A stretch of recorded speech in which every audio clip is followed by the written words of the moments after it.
Hello and welcome back to Soul Search Sunday with Johnny Tiger. Date is April 16, 2023.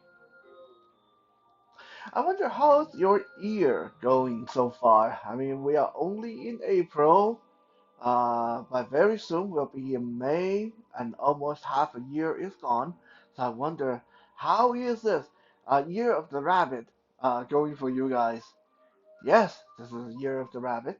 And if you are a dog zodiac sign, or if you're a rooster, and even if you're a rabbit, uh, and if you believe in the whole Chinese horoscope stuff, you might have read somewhere that you may have some interesting bad luck this year.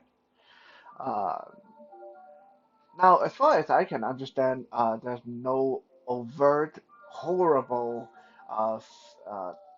deadly fate in store for us. But uh, it is quite true that for a lot of people, the Year of the Rabbit can often turn out to be a bit of a WTF year. I am usually not very superstitious, but I can tell you this: almost every rabbit year in my life thus far has been kind of wonky. Something really whacked out or something really weird would have happened almost every rabbit year. Uh, so yeah, is that coincidence or what? I don't know. Today, rather than going through some sociology or psychology, uh, tech talk style, uh, motivational speech about communication or socialization, I am going to share with you guys something that happened this week that I am relatively sure if I was a gambling man, I would gamble on this being probably the most WTF moment in 2023 for me. Yeah, and I know that we're only in April, but I kind of highly doubt anything else that's going to happen for the remainder of the year going to top this WTF moment. Uh, I probably just jinxed myself there, but we'll wait and see. But right now, to this date, this moment that occurred this past Thursday uh, tops the list, and I want to share that with you guys. Thursday, I got up very early because I had a Zoom meeting with one of the art galleries that I am involved with, and we are doing a Zoom meeting every Thursday at 11. And being the kind of a obsessive compulsive kind of person I am, if my meeting is at 11, even though it's on Zoom, I make sure that I am out of bed by 8:30, so I have plenty of time to take a shower, brush my teeth, shave my face, feed the cat, give Tiger his medicine, and so on and so on and so on. And eat a leisurely breakfast and make sure I have coffee ready. Anyway, the meeting went very smoothly. We actually went quite a bit over time. We were supposed to wrap it up by 12, but I think we went all the way till 12:30. So after getting off the meeting, I was thinking to myself, if the weather looked kind of nice outside, I should go out to soak in some of that sunlight. And then when I come in, I want to uh, eat a bit of lunch and then maybe take a quick nap before tackling the rest of the day.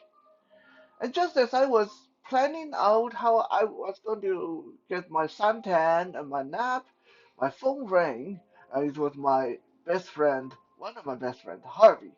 Harvey is a car mechanic, and he, even though he is technically speaking retired, he's still working. You guys understand how that goes. a lot of time, especially nowadays with inflation and all that stuff. It's just extremely hard for people to retire. Uh, Not to mention when you're retired, sometimes you get really bored and you just want to go back to work. So that's my friend Harvey. He retired last year and rested at home for about 2 months and then went right back to work. So Harvey called me on the phone and he said, "Hey, I need your help." I said, "You need my help?" I was thinking, I thought you're at work. What can I help you with? So I said, "What can I help you with, Harvey?" And he said, "I need to go test drive a car, and I need I need your help test driving this car. I need you to come with me." All right, so this right here is already a WTF moment, right? I mean, some of you probably thinking, okay, so is that the WTF moment we're talking about? This guy just asked a totally blind guy to go test drive a car with him. Yeah, and that's my thought too at the time. I was thinking, hey, why me? So I asked him, "Well, test drive a car. I don't know how much I can contribute there. Why do you need me?" And he said, "Well, I think I got it fixed, but I want to take it on the highway and do a little bit of a longer drive. So I want to take this car to uh, another one of the other towns that's going to take an hour or so to get there, and we'll be driving on the highway. And just in case that I didn't fix it and it breaks down, I want to have someone with me that has a working cell phone."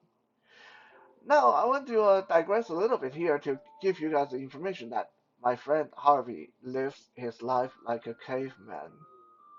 Yeah, no, he doesn't even have an email address. He had no internet, no computer, no cell phone. He barely ever used even the phone, telephone, landline at his house. He is one of the rare breeds that really fought against the progress of time, and no matter what anyone tells him, he believed that him and his good two arms and his toolbox and fixing cars is going to be good enough for him for the rest of his life. He doesn't need a computer, he doesn't need a cell phone, and all that. Okay, so his explanation sounded logical. Of course, there's a small part of me that kind of went inside my head that said, "Well, see, I've been telling you to get a cell phone all these years, but you know you don't want to get a cell phone. And now see what happened. You need my help." But a stronger voice was actually asking, "Why me?" I mean, we don't even live in the same area. So I asked him, I said, "Well, I'm pretty sure you can find someone else that has a cell phone closer by. Why drive all the way to Richmond to pick me up and then go on this long drive just for my cell phone?" And then my friend said, "Well, uh, no one wants to come. Are you going to help or not?" And I was, "Oh, okay. No need to sound mm, brisk. No need to get all defensive. Uh, you need my help, I'll come with you." And he said, "Good. I'll pick you up in half an hour. See you." And then he hung up. Okay, so I was kind of thinking at this point while I was getting dressed, and I was thinking, uh, why no one want to go with him? What's wrong with it? Like, is everyone busy? Must be because everyone else is busy in the middle of the Thursday, middle of the day, and probably everybody's working. That got to be it. Half an hour later, uh, Harvey came knocking on my door, and I answered the door. We chatted a little bit, and then walked out to this science experiment that he just fixed. And just as I was getting into the car, Well, the first thing I noticed when I was getting into the car was there was a really strange smell in this car. The car smelled musty, like something that's been laying dormant in hibernation for centuries and just got dug out of the earth. And just as I was closing the door, Harvey said, "Oh, by the way, I hope you're not superstitious. Uh, we are going to be driving a hearse." Uh, yeah, you can imagine my reaction there. I was like, Harvey, what the F? Why didn't you tell me this earlier? And of course, everything became clear at this point. No wonder no one wanted to have anything to do with this test drive. No one wanted to go with him. Oh well, being such a great friend that I was, and just to prove to the world that I'm not superstitious, I forced a smile onto my face and said, okay, cool, let's go. If I tell you that I wasn't creeped out by the entire experience and I didn't feel that my skin was crawling off my body the entire time, and that I didn't jump in the shower immediately and scrub the heck out of myself from head to foot once I got home, I would be lying. I would be lying. It was a very creepy and the most WTF experience in 2023.